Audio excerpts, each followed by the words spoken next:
Brittney Griner was in a Russian prison. You would think that somebody who is now free, back in America on home soil, would not have to. Everyone's talking like Brittney Griner owes them a lifetime apology and a highlight reel in the same breath, and that tells you everything about where this conversation has gone. Loud, hot, and wildly out of proportion. The flashpoint this week is a viral interview clip where a major sports voice drags Griner's attitude, her physical play, and hints at documents that supposedly change the whole conversation. Here's the truth up front, so we're not playing telephone.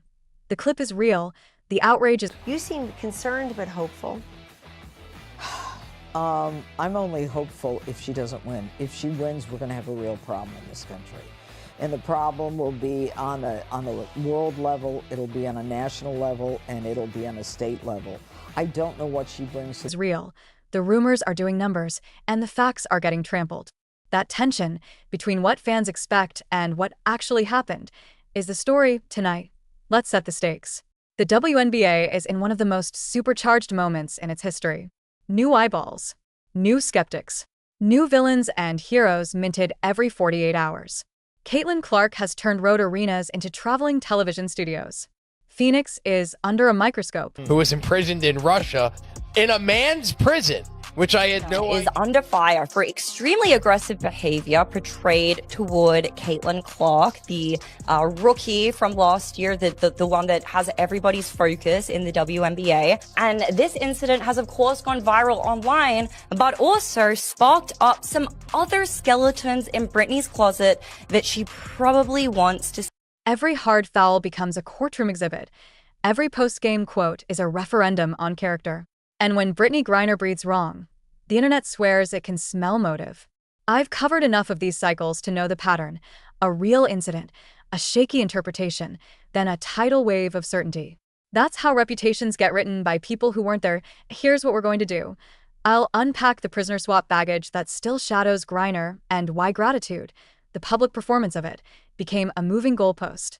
I'll break down the on-court moments fueling the bully label and what the film actually suggests about physicality, officiating, and role expectations. And I talked to one of the refs when she checks in. Hey, we got history from the first game.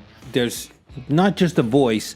There's these pictures, that have come out. And I know a lot of people immediately want to say, well, these are, they're not real pictures, right? They're doctored photographs. But this one I saw, I was like, man, that's actually the girlfriend in the background. Then I'll tackle the rumor economy head-on. The whispers about secret documents, the meme quotes people mistook for reality, the way satire gets laundered into evidence, and why a league that tries to PR its way through culture wars ends up feeding them. Along the way, you'll get context, application, framing, the full loop. So by the end, you can disagree with me. Sure, but you won't be guessing. Let's open the first loop with the word that never leaves this story: gratitude. The expectation was simple, at least on paper. After a harrowing detainment overseas and a high-profile prisoner swap that became primetime geopolitics, fans wanted the perfect redemption arc. Smile more. Think more. Never complain. Float above it all. The reality? Humans don't move on beat. Trauma isn't a scripted post-game presser. The more people demanded an unending showcase of thankfulness, the more any visible frustration, any physical play, any sideline glare got reframed as betrayal. That's not analysis. That's a moving target dressed up as a moral standard. Now the second loop, the one stealing the oxygen. A rumor machine is stamping out explosive claims about DNA, secret tests, and files that would supposedly turn the league upside down. It's the oldest algorithmic story in the book. Dangle a forbidden folder and watch the clicks roll in. Let's be unambiguous. If you're holding real, verifiable documentation that alters a player's eligibility, you don't wink your way through a podcast. You publish it, you name the source, you take the heat, you let the independent scrutiny begin. Until then, it's smoke performing as fire. And if your entire argument depends on insinuations about someone's identity rather than what happened between the lines, you're not talking basketball. You're auditioning for a different show. Back to the court, the one place where the conversation should actually live. Has Brittney Griner played with an edge? Yes. She's 6 feet 9 inches, a rim-protecting, screen-flattening center whose job is to impose space, contest air, and win the possession war. That comes with contact, Elbows in traffic, the kind of collisions that never look gentle on a slow-mo timeline built for outrage. We've all seen the viral clips. A hard box out becomes a Zapruder film, a tangle on a rebound turns into a day-long trial by lip readers. One game she fouls out and mouths something on the bench, maybe at the call, maybe at herself, maybe at the wind, and the internet edits it into a character assessment. Context, players talk. Heat vents. Everybody believes they lost to the whistle sometimes. Application, when a star rookie is on the opposite baseline and the building is hungry for a narrative, every frame gets framed. Framing. The league's growth moment means contact is content, and content is currency, and currency gets spent on the easiest arcs. Bully versus darling, villain versus sensation, pattern interrupt. Imagine the exact same sequence with the jerseys swapped. Your priors shift. So does your verdict. That's bias, not basketball. The prisoner swap isn't going away, so let's stop pretending it should. People still feel the trade was lopsided, and they carry that resentment into everything Griner does now. Expectation, a clear ledger, freedom, owed a permanent smile, a spotless record, and total deference to the moment. Reality, you don't balance geopolitics with a box score. You don't repay a nation with quiet elbows. You certainly don't erase public anger by playing nicer on a Tuesday. What you can do is compete, speak, sometimes lose your temper, and accept that your every move has an extra lens. That's not a defense of every decision. It is a diagnosis of the narrative gravity surrounding them. Let's rehook with the rumor economy, because it's the real antagonist of this saga. A fake quote from a meme account gets shared as gospel because it flatters a pre-existing belief that some players hate the fans. Satire becomes source. A poolside clip is reinterpreted a dozen different ways, stripped of date, context, and platform rules. A stray freeze frame becomes proof of a personality disorder. Then comes the piece de resistance, the whisper about papers nobody will publish. In this ecosystem, denials don't travel. Corrections whisper. Screenshots shout. And the loudest voices insist they don't need proof because we all know. No, we don't. We know there's a market for suspicion and a bonus for being first with the spiciest version. Now, because this is sports, not civics class, let's talk hoops again. The bully label thrives when a veteran plays through contact against a marketed phenom. Its lineage, the bad boy Pistons, the 90s Knicks, the early 2000s Sparks. Physicality is a dialect the game has always spoken. What changes is who the camera loves at any given moment.